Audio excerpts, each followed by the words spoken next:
is a propensity to not want to cut in the lavish areas of government, to not want to scale back in terms of costs of staffing and conferencing and travel and catering and all the weird, bizarre and spectacular things that government spend money on, but then they want to embark upon an expansive program of expenditure. You know, it's led by the likes of Judge Klope and the EFF, then calling that progressive really is that going is stretching language, isn't it?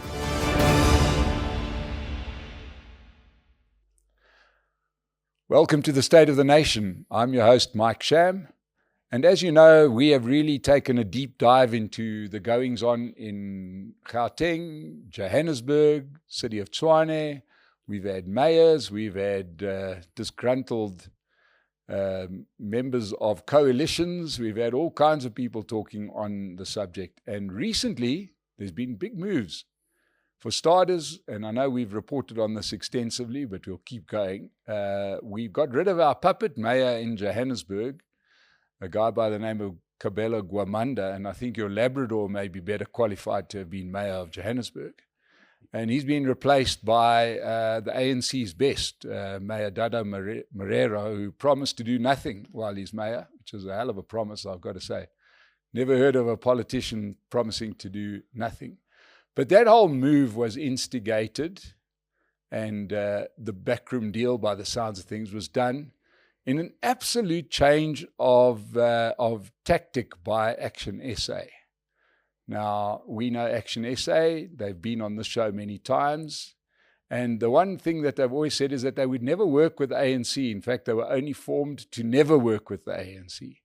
But yet, they teamed up with the ANC, got rid of ex-Mayor Gwamanda, put in Mayor Marero, and in return got the speakership of Johannesburg. And now there's talk about a similar thing happening in the city of Tshwane. So that sort of brings you up to date. What is important is that we have Michael Beaumont from Action SA to come and tell us what on earth is going on. Hello, Mike. It's good to have you back. It's always good to be here. So now, let's first deal with the big story. One of the founding principles of Action SA was to never work with the ANC. And now you're working with the ANC. Tell us about that decision. Well, I think there's a couple of things we've got to clarify here, Mike, because what we've done in Johannesburg is we've had to review our position. And I think we've awoken to a world post the 29th of May where we've had to reevaluate ourselves. We're in a world of complex coalitions, and to operate on the basis of saying you can't work with another political party, especially when the word work involves the broadest level of cooperation, is probably not a helpful exercise. That is why even nationally we define ourselves as a constructive opposition. And we met with the ANC nationally to avail our support on an issue-by-issue basis on the merits of the matter at hand, rather than just being an opposition for an opposition's sake. So some of this arises from the post-29 May world, where I think it's fair to say voters expect us to be able to work with all political parties. Coalescing with them, however, is a much more complex matter. In that regard, the nature of what happened in Johannesburg was to say, we've got 44 pairs of Action SA hands in Johannesburg, and we have had to sit on them for 3 years because the DA has refused on no less than 4 occasions. I think I've spoken to you after each one of them. Yeah. To take back the city when the votes were available. And we could not in good conscience continue to say, you know what, let it be, and let the residents of Joburg suffer when you can see the evidence of that suffering all around us. So we came up with a proposal where we would offer that support to the ANC. We have not entered a coalition. We have not part of the GLU. We have not signed a coalition agreement. We are not co-governing in the executive. And we are not bound to vote other than on the merits of the issue as we see fit. So certainly we see that as a working relationship more than a coalition, but one that was able to get rid of the mannequin of a mayor that we had here in Johannesburg. Not that I share the enthusiasm for the new mayor's interviews, my goodness. But on top of that, be able to take up positions in the legislature like speaker and key committee chairs, where we can drive service delivery from the legislature on behalf of the long-suffering residents of the city. So ultimately what this was about looking at our situation to say, we've got to stop making pronouncements at a national central level saying we will, we won't, or whatever, and look at every municipality on the merits of that particular question and make a decision on what's best for the residents. And we could easily have done it, Mike. We could have turned around and said, no, we've said we can't. walk back that position without looking foolish. But then we'd be putting party politics before residents. And we have to look at what's right for the residents. And in this instance, this is clearly what's going to be better for the residents. I need to say better because I share your lack of enthusiasm for the new mayor's initial start, but it's better than the previous mayor. And I think that's at least one step in the right direction. And we will hold this new mayor to account from the position that we hold in the city of Joburg now. How do you see yourselves holding him to account? Because it seems like, and I do understand we're in a completely new political environment where anything goes. I mean, this turned, went from Tinder to an orgy. Everybody's with everybody, and we'll have to see how that plays out in the fullness of time. But the ANC are the people that got us here. Let's be fair, right? They got us here, and to expect them to suddenly change and work for the residents, it seems almost impossible. Yeah, I've got to say, I had Ferial Haffage recently, and we were talking almost in glowing terms of the wonderful days of Parks Tower when he was absolutely useless himself as a mayor. He was. But he was so a lot less bad than what we've had subsequently. How do you see your working with, even though you're not part of it's not a coalition, how do you see the ANC rectifying the situation? Well, I must be clear, we don't. I'm not here to be a publicist for the ANC. We've been very clear where the problems in South Africa come from, and I don't think that perspective has changed. I think the point, though, is we're dealing with a bad situation in Joburg. And unfortunately, until 2026, where we give residents the opportunity to remedy that situation, we have the choice between very bad and less bad. We see this particular arrangement as less bad. And from that point of view, we will use our position to provide support when it is needed, to stop a particular dynamic that worried us in Joburg, Mike, where partners of the ANCs like the EFF would rock up to council on the day in question and say, we're not going to vote for the 2.5 billion rand loan agreement that is essential to fulfilling our operational budget, like we said we would, unless you reinstate our MMC in Ekurhuleni. So holding this government to ransom about governance issues has got nothing to do with the people of Johannesburg or their needs. By availing our support to the ANC on an issue-by-issue basis, we can break those deadlocks and provide stability where there has been instability. But make no mistake, the position of Speaker and the committee chairs that we will be occupying are vital from a service delivery point of view. We can make sure it is Action SA leaders on the ground at points of service delivery failure, summoning the executives, summoning the officials, summoning the service providers, and working as best as we can to create things from the legislature in what is admittedly not an ideal environment, but I think we need to find any way of improving the lives of people of Johannesburg, and this offers us a prospect.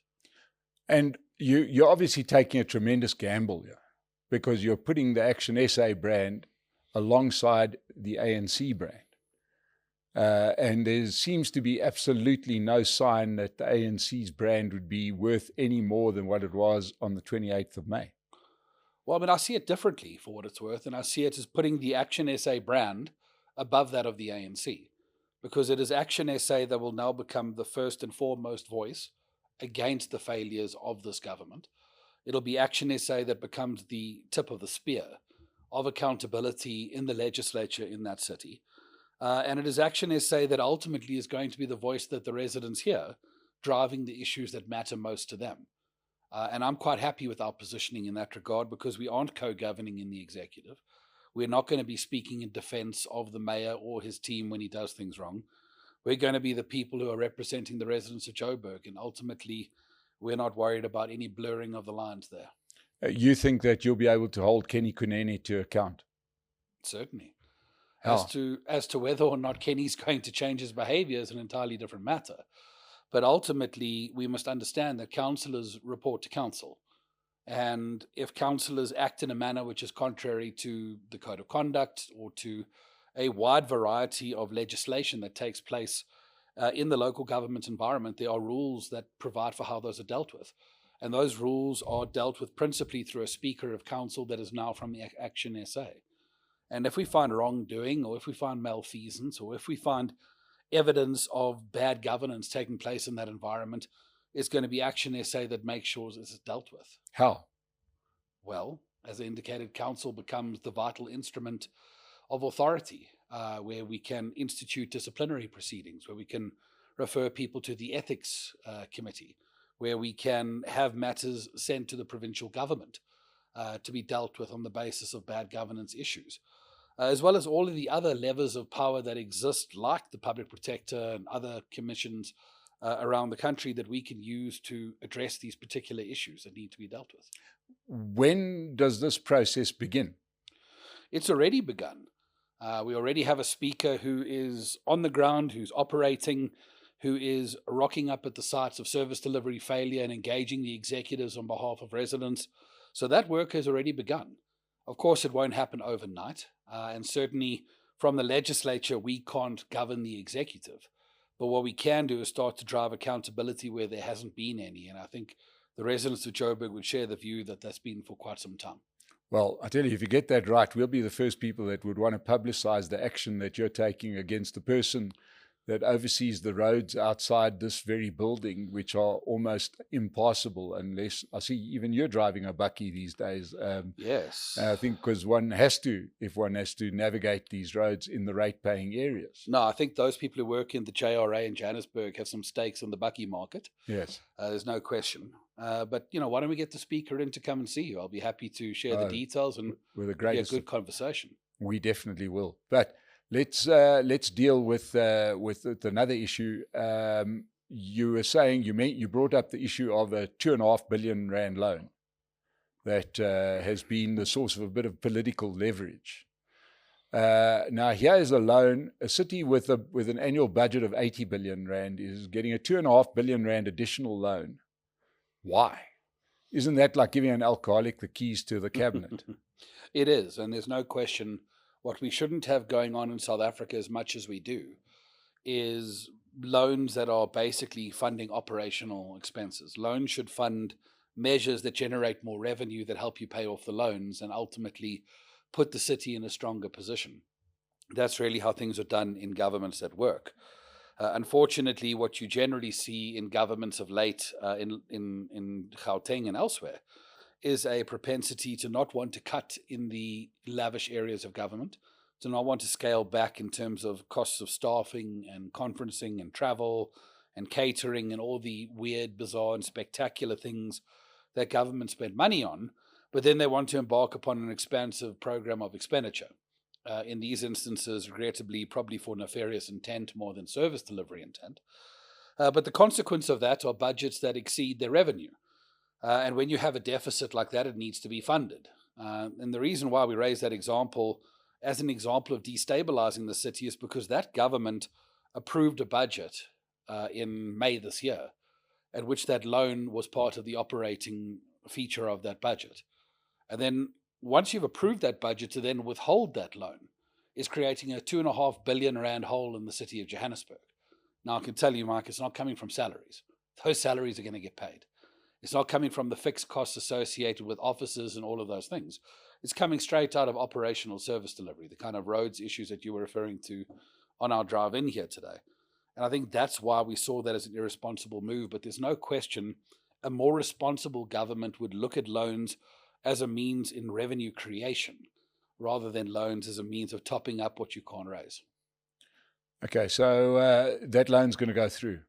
It has gone through. Okay, so Johannesburg residents, stick around.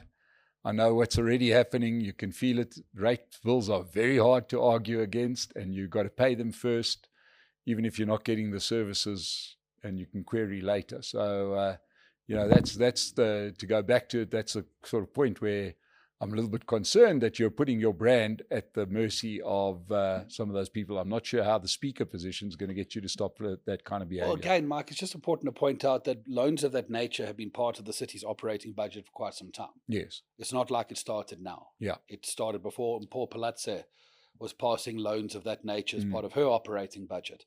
So it's not the case that this is a recent invention.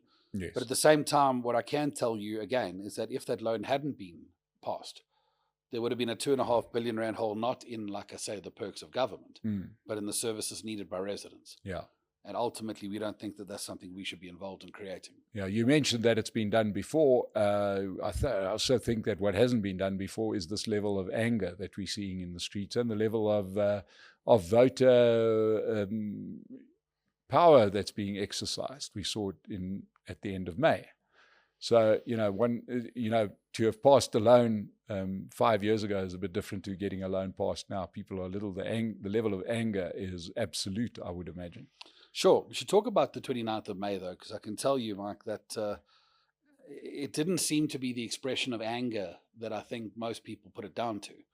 What I think we saw was a very disturbing trend of identity politics playing out in South Africa, which for me is very worrying.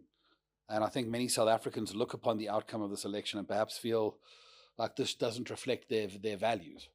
Because what we now have is a dynamic where, generally political parties that sponsor a kind of nationalistic or racial agenda prospered in this election.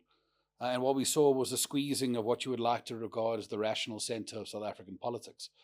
And I think that's scary. When political parties that are growing are the ones who say we should switch off the life support machines of foreigners at Rahima Musa, and we should send young pregnant girls to Robben Island. We've got to start asking ourselves as a country whether that election is an expression of our values. Yeah. And while we're there, Action SA perhaps underperformed relative to the expectations and relative to the amount of work that you and your team had put in. Yeah, certainly. And certainly on both of those points. But at the end of the day, it was a situation which, while deeply disappointing, and there's no hiding it, we were upfront about it. We're not going to try and spin that. It wasn't the result we were looking for. But then I think this election was best described by one analyst as the election of tears, because actually everyone took a hammering other than two political parties, that being the PA and MK. Yeah. Everyone else got seriously dealt with in terms of the electoral dynamics in our country. And really for us, it's not about licking our wounds and feeling sorry for ourselves, but rather seeing this election as something of an aberration and something as a strange dynamic where voters bounce to the extremes of our country. And I think any system, whether it's a financial system, an ecosystem, or an economical system, generally you see a reversion back to a reasonable position thereafter. And I think voters are going to find themselves back in the center of South African politics. And it's not a question of whether we should change our values to mirror what happened in this election, but rather continue to provide leadership, knowing that most South Africans are going to be finding themselves in the center of South African politics looking for a solution. If one looks at the elections in May, one of the things that seems to have followed that, among others, and we'll deal with many of them, one of them seems to be a little bit more robust attitude towards service delivery. Right, there seems to be more in the news now and more activity around better about addressing the service delivery that got a lot of those parties into trouble in the first place. Is there? Yep, I would say there is. Certainly from the media perspective, where we've seen a disturbing lack of critique of bad service delivery to being reported quite widely. Yes. Right, I think there's been a sea change in the attitude of South Africans towards some of the things we used to gloss over. Oh, look, certainly. I mean, if that's the point, sorry, I misunderstand. I mean, there's no question that that's what we see. My response more comes out of a general concern for what we see going on in this grand coalition at a national level, where I think in many ways there are parts of the media industry that see themselves as the publicists of this particular arrangement, probably out of a huge gratefulness that people can express towards what we avoided in this regressive caucus, which I think is fair enough. But at the end of the day, I think this grand coalition is going to have to awaken to the reality that you can't endear yourself to the South African people long by saying we're better than those guys. Those guys aren't in government, you're in government. And we have a country that's on its knees in a number of key regards, and the KPIs are there. I don't have to go around and tell you or create a set of key performance indicators in our country. Unemployment is through the roof, economic growth is stagnant, crime levels, etc. These things are all there very much for anyone to see. Yes. And I think what's worrying is that the first foot forward that this grand coalition has put forward doesn't look like much of a change. I mean, if we really bring it down to its core, there's been no policy pronouncements of any kind. There was this policy lekgotla of government. What's changing? There's been no pronouncements on NHI, no pronouncements on economic policy, and by and large, it looks like a multi-party delivery of the old ANC agenda that voters voted out in this last election. Mm. We have the biggest cabinet in the history of South Africa, the most expensive cabinet in the history of South Africa. We have political parties that have traded their premeditated defense on issues like Phala Phala as part of a coalition negotiation. And now we have ministers who are writing to ask that the minimum standards to appoint people in their offices should be removed, that these are people that once stood against cadre deployment. I think we have to really judge this government on the same standards that we judged the last government. And I think sometimes this government is being applauded for a fish that swims. And actually it's starting to look a little bit like a Twitter government rather than a government that's announcing real reform. Yeah, I think the way it appears to me is that I fully agree with you. It is a stepped process. It would have to be, right? This wasn't a revolution. This is a government of national whatever. We're going to get onto the terminology in a second. Got to love these self-titles. Yeah, no, we're going to talk all about self-titles in a minute, Mike and I. But it is the old story. If somebody is standing on your throat, your first feeling when they get off your throat a little bit is relief. Yeah. So, I think we'll cut everybody just a little bit of slack. Sure. Not a lot. That it's great to have a minister that actually says, I'll answer the question, not it's sub judice or some other bullshit. I'll come back to you and never comes back to you. And so we have seen some action. Right, so let's be clear. This has hardly been. It's neither one nor the other, but at least it's not the other. Well, again, I think the problem is this: we cannot really sit in a country with the problems that we have, and expect that we should swallow the idea that we should love this government because it's not MK and the EFF.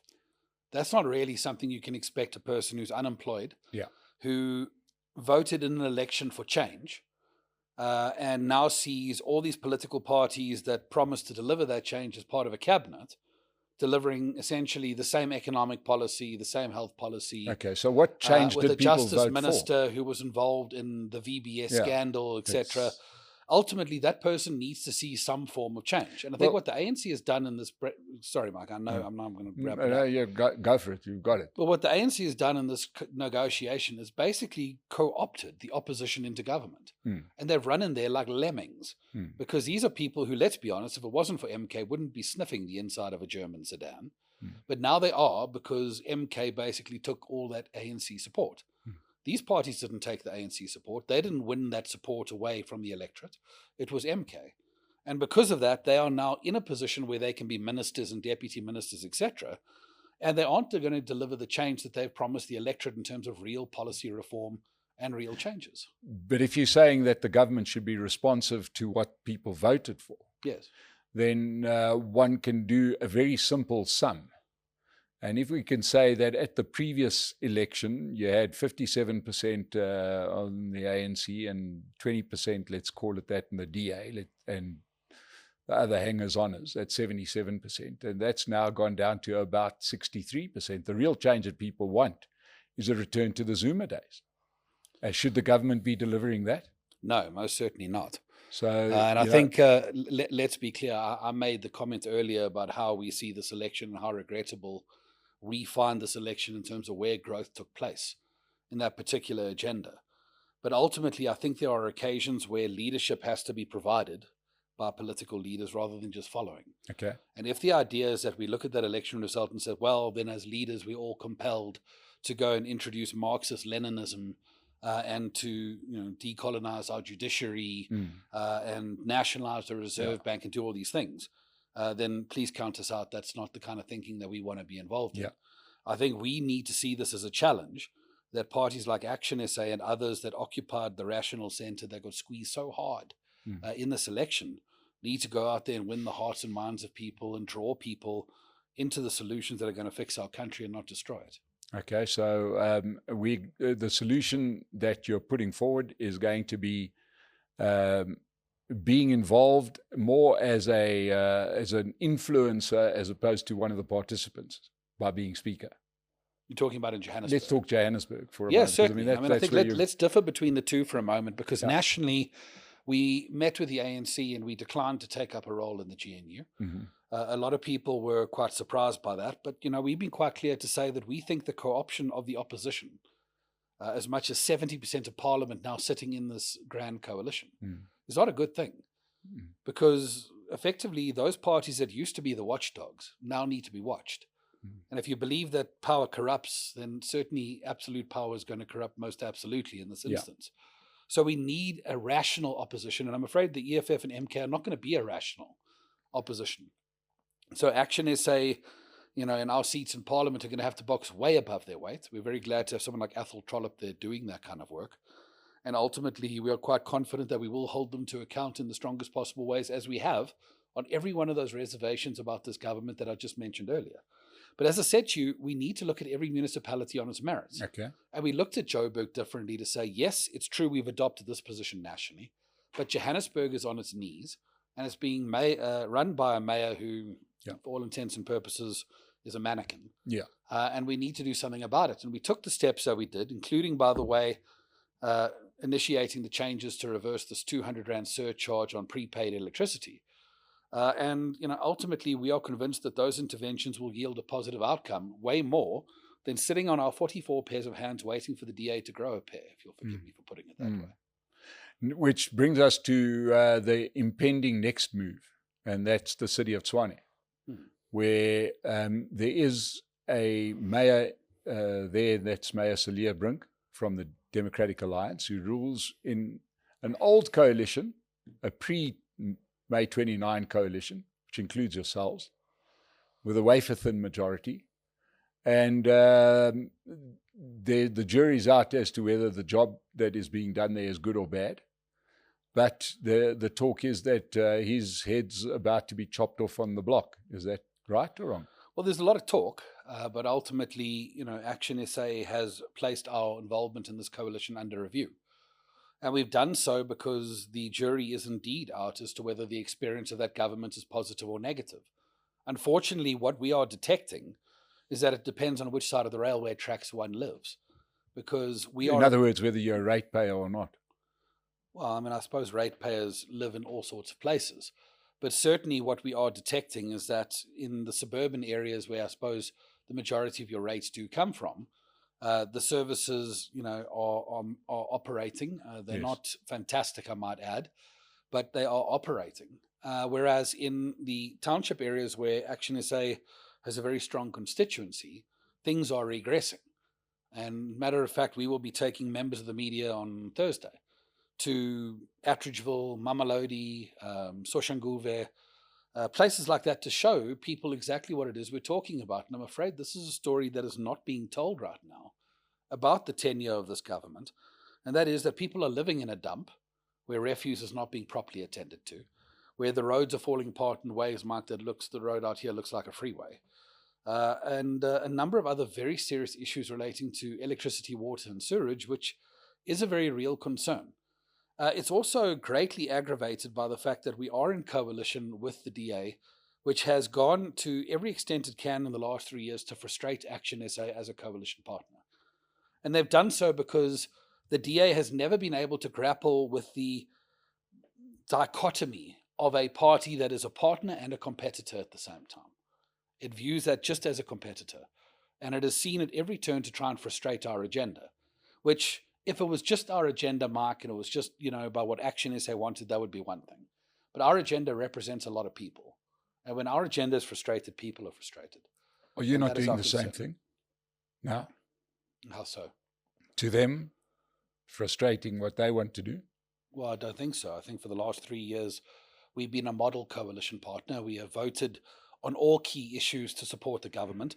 When there were people who, under the cloak of a secret ballot, voted to put in place that Marunwa Makwarela fraud, we exposed lie detector tests to identify who the individuals were and fired them and replaced them. I would actually venture that Action SA has been a coalition partner of the stellar record in the city of Tshwane. I think the same party that would like to kind of impute otherwise is the party that actually spoiled their ballots at that time, that created an ATM Speaker of Council rather than a Johannesburg Speaker of Council. and now wants to run to court to stop the speaker calling meetings to remove the mayor, when in fact it could have been an Action SA speaker defending our own coalition. So I think the record in that coalition requires a bit of clarity in that regard. I think we've stuck through this for 3 years with a coalition partner that has been abusive, to the point where, to tell your viewers, the structures of Action SA have had enough. And it's very difficult to lead a political party when your structures have endured abuse for that long period of time, because leaders of a political party can't ignore the people who form the rank and file in their organization. We have to act on their behalves as well. Yeah. So now, you spoke earlier about sitting on your hands, and something that Action SA shouldn't do. No political party should sit on their hands with votes and not represent their voters. The one word that's used very sparingly is ratepayers, right? Is that 2 words or is it 1 word? It's 1 word. We're going to call it 1 word, okay, even though it sounds like 2 that were jammed together. But anyway, there's this tendency now in South Africa that we have people that pay money, and we only talk about the people that don't pay money. The people that pay money don't get a lot for their money, and the people that don't pay any money are the promises keep on building up from stuff that's happening at a national level, basic income grants. Now we're looking at healthcare systems. In your calculation, how much further can the ratepayers be pushed before they start taking actions like rate boycotts, etc.? Oh, I don't think very much further at all. And I wouldn't even draw the line at ratepayers. If you look at the response that prepaid meter electricity users had to this 200 Rand surcharge that was heartlessly imposed on them by City Power with inadequate consultation, I think the general mood is that people have had enough. And but yet you're taking people to Attridgeville and Mamelodi and places like that, not to Centurion and those areas. Well, actually, we are going to Centurion and those areas as well. Okay. It wasn't an exhaustive list of places that we're going to on Thursday that I mentioned. And we are going to speak to people from all walks of life in the city of Tshwane as it relates to their particular experience. But I think the point is, any government has a duty to govern for every single resident that lives within its boundaries, and not exclusively for people who pay rates. I think it's very fair to say that people who pay rates have an expectation of a certain minimum standard of service, which has patently not been delivered in Johannesburg. And by the way, I'm not sure it's been delivered in Tshwane either, for that matter. And that's an issue that should be attended. I don't take away from that for one moment. But at the end of the day, the historical and socioeconomic context of our country and our cities is such that there are places that are genuinely suffering from levels of services that are, way beyond what we are experiencing in neighborhoods and communities like this. And there are constitutional and human rights obligations on governments to alleviate those situations. And the truth is they're not. But one of the reasons why I don't particularly like this kind of debate or classification of ratepayers versus non-ratepayers is that very quickly, because of our spatial inequality in our country, descends into a racial debate, which is unfortunate. And the realities, I'm afraid, of the legacy of our past that continues to afflict society today. But I don't think you can honestly argue that the 80 billion Rand budget in Johannesburg is inadequate to provide services to everyone. I think the way in which it's being dealt with is not delivering those outcomes, and that's the conversation we should be having. Yeah, but you framed it differently earlier, where you said that on one side of the railway lines it's one thing and on the other side it's another. You said that one should look at the other side of the railway lines. I'm saying this side is pretty shit. The point that I'm making is it's not a zero-sum game. It can't be we're either going to serve ratepayers or we're not going to serve ratepayers. I think ratepayers and non-ratepayers have expectation and constitutional rights of service delivery. In fact, I don't think it. I know it and I've read it. Yes. So it's not a debate that we should be talking about this one or that one. It should be this one and that one. And I think an 80 billion Rand budget is capable of delivering services across the board if we can start to get the basics of government right. And that means reducing how much we're spending on the fixed costs associated with staffing and other things, and really starting to generate much more expenditure in the direct service delivery interventions that are required to alleviate the circumstances of communities on both sides of the proverbial railway track. Yeah, you see, I see this as the situation where and we understand the history of South Africa. I think that it's a bit ahistoric to say that situation exists today.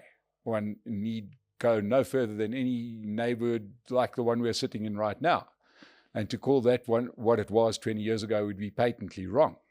I'm saying ratepayers now don't necessarily have a color, okay, but they do have an expectation. They're paying for something they're not getting.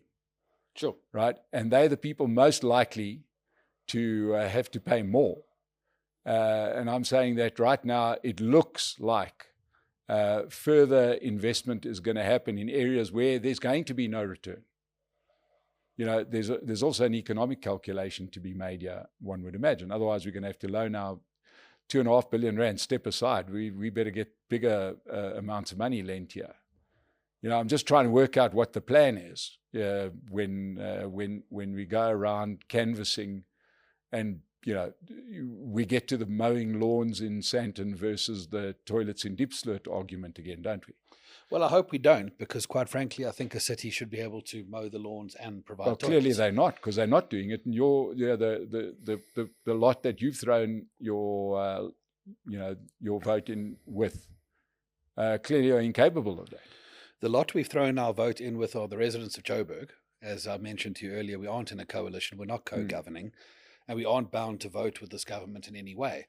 As a matter of fact, our lot will be thrown with to ensure that the grass does get cut and the toilets do get delivered in Diepsloot, because ultimately we think the city of Johannesburg should aspire to be able to serve all its residents effectively rather than choosing between one or the other. Yeah. And I think we're in a strong position to be able to do exactly that. Because we give our city fathers, our representatives, an out when we talk about these other areas, right? Because the simple thing is to say, why does First Avenue West in Parkhurst look like it belongs in downtown Bakhmut? It's because there are poor people in Diepsloot. Now, have a heart. Let's rather go and fix that up. Right? Yeah, you've got, and that's why 400,000 people have left Johannesburg. Right? You know what I mean? That's a big part of the rate base. Now, I'm just concerned that what we're doing is we're giving a little bit more ammunition to those that will not, because what you can do is put the money in the black hole and say, well, what we're doing is we're investing it in these poor communities and not spending it in the places that generate income. Well, it's going to get quite technical, but bear with me, because the point of a budget process, which, by the way, the Speaker runs in a city, is that you need to actually have a process that goes to the residents in each region of the city, this one being Region B, and saying to the residents, these are our plans in this financial year coming. These are the budgets we would like to employ from a capital works point of view. These are the budgets we'd like to employ as operational service delivery. What say you, the residents of Region B? And the reality is these processes have always been terribly undercooked, and generally speaking just involve party political people being dragged from one room to another to say the things that politicians want them to say, when actually there's a genuine opportunity to make sure it's a much more consultative process, and that when the budget for Region B is developed for the upcoming financial year, which process, by the way, begins in the next 2 to 3 months, there should be an engagement in Parkhurst, where I live and the studio is based, and that engagement should say to the residents, which are the worst streets in this area that we should be prioritizing. And this should find expression in a budget, and I'm quite confident with an Action SA speaker, we can work to make sure that these things change from being merely words to actually happening. Mike, let's change tack here. Let's go on to something that we were talking about before we went on air, and it's going to sort of flow into Action SA in the future, and that is we were talking about some of the misuse of language or the adoption of strange terms, and this is something that I feel strongly about, and it's great to have somebody else that feels as strongly about this. So let's go. Yeah, indeed. I mean, we've watched as the post-29 May world has had various kind of peculiarities, but one of them is the self-naming that has taken place by entities. So you got the Government of National Unity, which is a bit bizarre term. I mean, these are terms that are used in post-Civil War reconstruction times, and notwithstanding South Africa's many, many challenges, which no one would deny. To really start to denote that kind of process really is fairly silly. And let's look no further than Helen Zille's own debunking of that particular phraseology, calling it what it is. It's a grand coalition between the ANC and the DA. Yeah. And that's good. They must own that, because ultimately, while they run around to take credit for, the tweets and statements that they are making in the absence of real reform, you got to take the good and the bad. Yeah. So when your justice minister is implicated in VBS, that's your justice minister. Quite right. And you don't get to disassociate when you wish and then claim the credit when you wish. It's all one and the same. Then you got the progressive caucus. I mean, we laugh.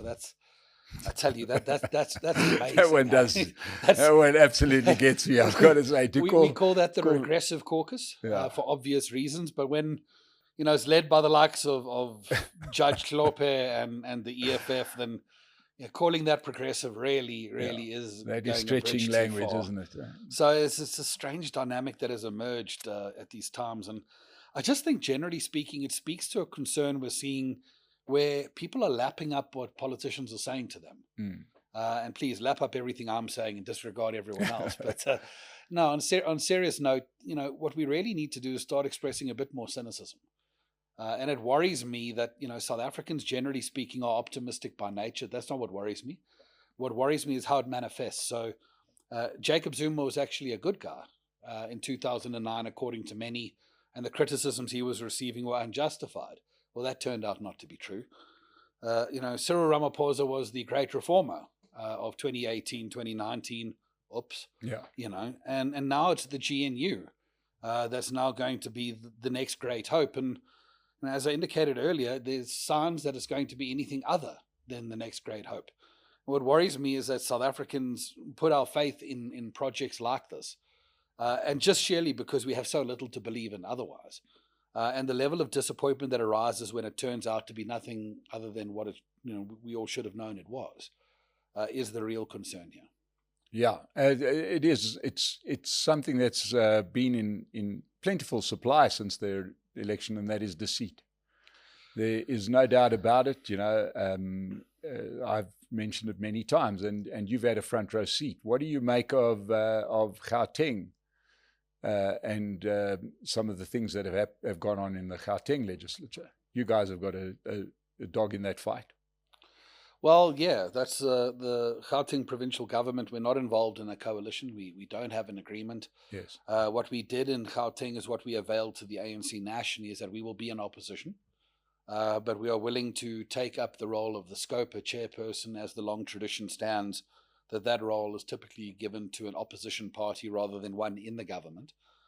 And we've taken up that role there. But, again, it's a very strange dynamic that's played out in the Gauteng provincial government. In as much as a very loose minority government has been pulled together. Where its majorities will come from seems very strange.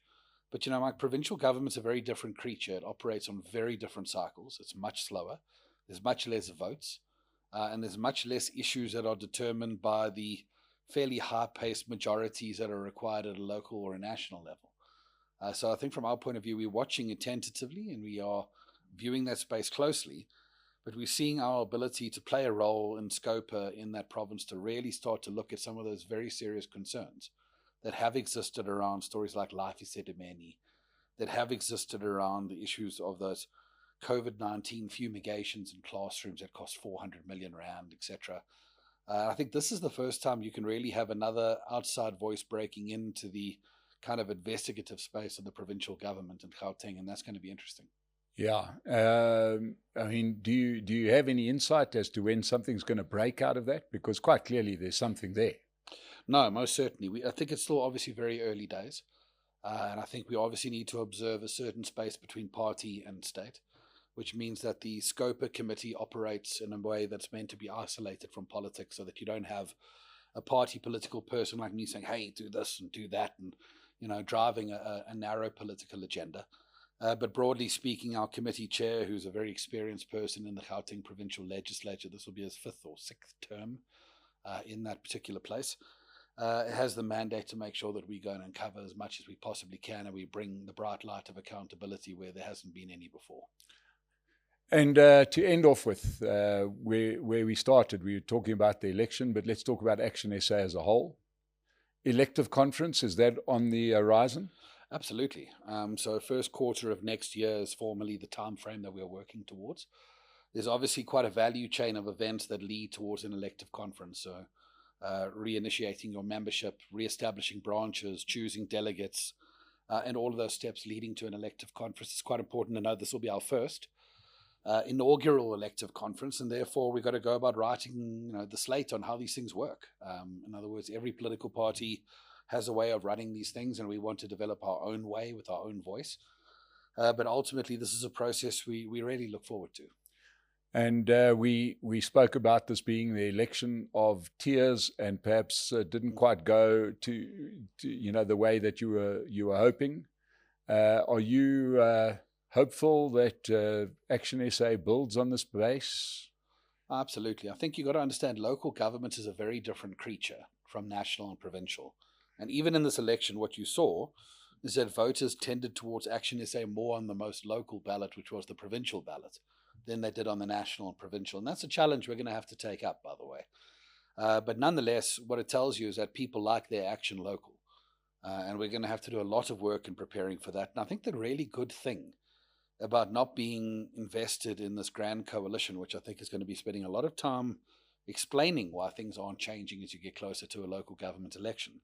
We're going to be unencumbered, we're going to be on the ground, and we're going to be driving the frontline service delivery issues that, if we're honest with ourselves, are actually the greatest affront to the constitutional freedoms of South Africans.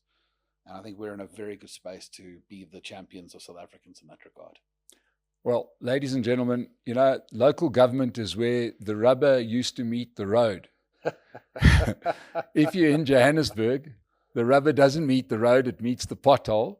So I would suggest that you go and hire a bakkie or a 4x4 from Pace Car Rental, because you're going to need it. If you're anywhere in Gauteng and you need to travel, good Lord, you need a 4x4, you need a shotgun, you need special lights because the street lights don't work, the traffic lights don't work.